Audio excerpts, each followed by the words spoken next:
city centre, the shots of the rubble there, which you showed viewers earlier, the old down, but lots and lots of reports, both from friends and family and people on social media talking about roofs shaking and crockery falling in houses right across the Melbourne metropolitan area. Yeah, and even further, Nate said just before the turn of the hour it reached Adelaide, someone from social media, unverified at this point, got a call from her father at the Queen Elizabeth Hospital over there, saying that they're starting to evacuate in response to the building shaking fears. So obviously we'll wait to verify that, but yeah, we're getting a lot of reports coming into a bit of a hub here.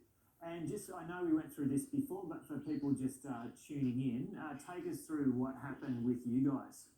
We were just having, well, for a start, it was a pretty big show right already, based in Melbourne, and all the protests and fears about the protests, which now hopefully will not happen in Melbourne today for obvious reasons. We've done the show, Tony and I were just in the studio here having a chat when the earthquake struck.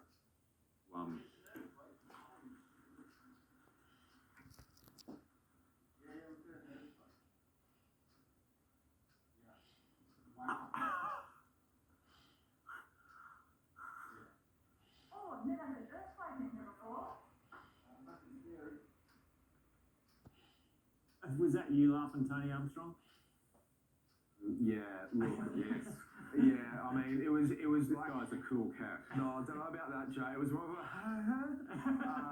because things and like not to kind of take the mick out of the situation too much, but the studio was really shaking. If you've ever been in a studio like one of these, the lights, they're really heavy. They hang what feels like on quite a precarious thread now, because the whole place was really shaking. The desk was moving quite heavily, and it went for a fair bit longer. I reckon I'd say 15 seconds maybe, and it may be a bit longer of solid shaking. We're sitting on a bit of a raised platform here in our studio, and whether that magnified the shaking or not, we were sitting here, and as you saw from those pictures, moving quite a bit. I went outside. We have a window here that looks out on the street to see whether there was any further damage.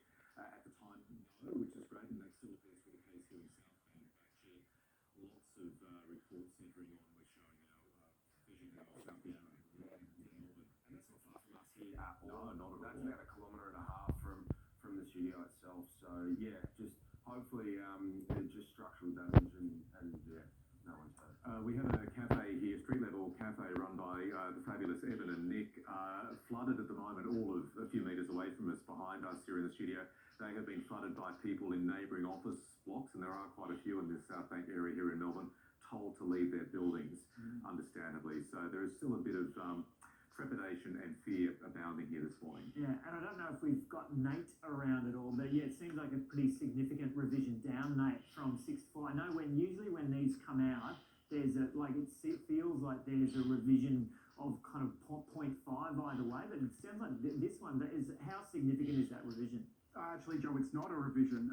If you take a look at the timing on the report, unless I'm misunderstanding, this is all happening right now. Yeah. That magnitude 4 report is actually 33. Yeah, so it's about 18 minutes after that initial one. Right. So the initial is still showing that there's not been a revision.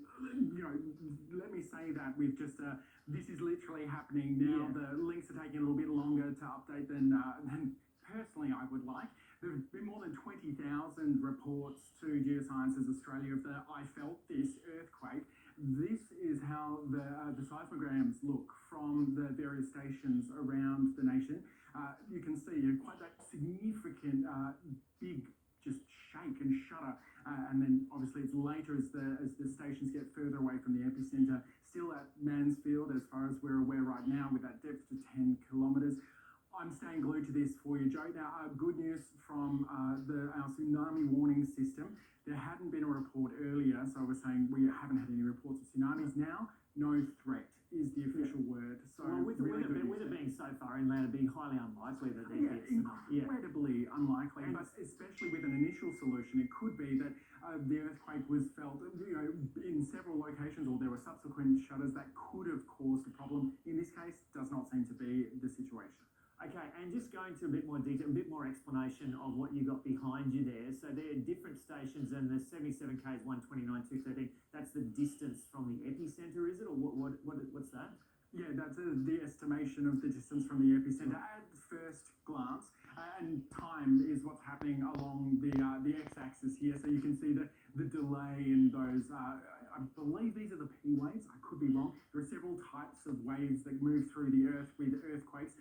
I'm a meteorologist, but I'm certainly interested in all of the earth science stuff, so, please be forgiving if I'm not as fresh on earthquakes as maybe I feel now I should be. So you can see that the earthquake being felt at further and further distances, and as we've heard, reports from interstate, through Tasmania, parts of South Australia, New South Wales, saying that they felt the shudders and the shakes of this, at this stage, magnitude 6 earthquake.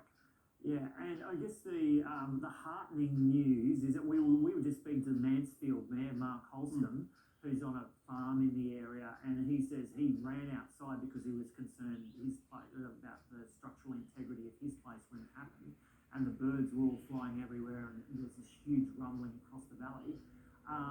But there was, not even kind of a glass broken at his place, and they're bang on top of where this 6 magnitude quake has happened, just at a depth of 10 k's. So hopefully there'll be no significant damage elsewhere. Just when those shots came through from Melbourne, and it's sound like they've verified that actually an awning and some brickwork collapsed there in Melbourne. But if there was this damage a couple of 100 k's away, that there was concern that there could have been really significant damage close to the epicenter. But hopefully that's not the case with, because he's the mayor, Mark Holscomb, and he said, no reports of damage in that shire yet. We are still within the first hour since it happened, Joe, of course, and Mansfield, relatively remote and sparsely populated compared to somewhere like Melbourne, where those reports are going to be coming in thick and fast. And actually, our cafe here at the ABC has been flooded with people from around the area here because they've evacuated their buildings. So there's quite a lot of concern in Melbourne. I'm sure that we'll hear more from Mansfield and the region around there as the day progresses. Hopefully not much damage, but at this stage, I haven't heard any reports either. Okay, we'll leave it there for the moment. Nate Byrne and Michael Rowland and Tony Armstrong as well in Melbourne. Yeah, and so we're trying to get onto a seismologist as well to take us through exactly what's happened and to clarify. So obviously we're not experts, we're just seeing the information come in, and there was that initial tweet from Earthquakes Geoscience Australia saying that there was this magnitude 6 quake. So this was 38 minutes ago, it came through, magnitude 6 quake 10 at 10 k's depth. And then there's been another tweet in the last 13 minutes or so saying magnitude 4. So initially was told that was kind of a revision down, but it sounds like that is actually maybe a measurement of a fresh tremor that's come in at 4, because in our chats this morning with people, we've been hearing that there are ongoing tremors as a result of this quake as well. The good news to this point is that we haven't heard of any injuries, and the damage that we've seen, the only pictures of damage we've seen so far are in South Yarra in Melbourne, where a wall has collapsed onto a footpath. It doesn't appear there have been any injuries there. Now, seismologist Gary Gibson joins us now from Castlemaine, which is northwest of Melbourne. Gary, g'day. Yeah, so did you feel it where you were? Yes, it was felt up here too. Felt over quite a distance, and you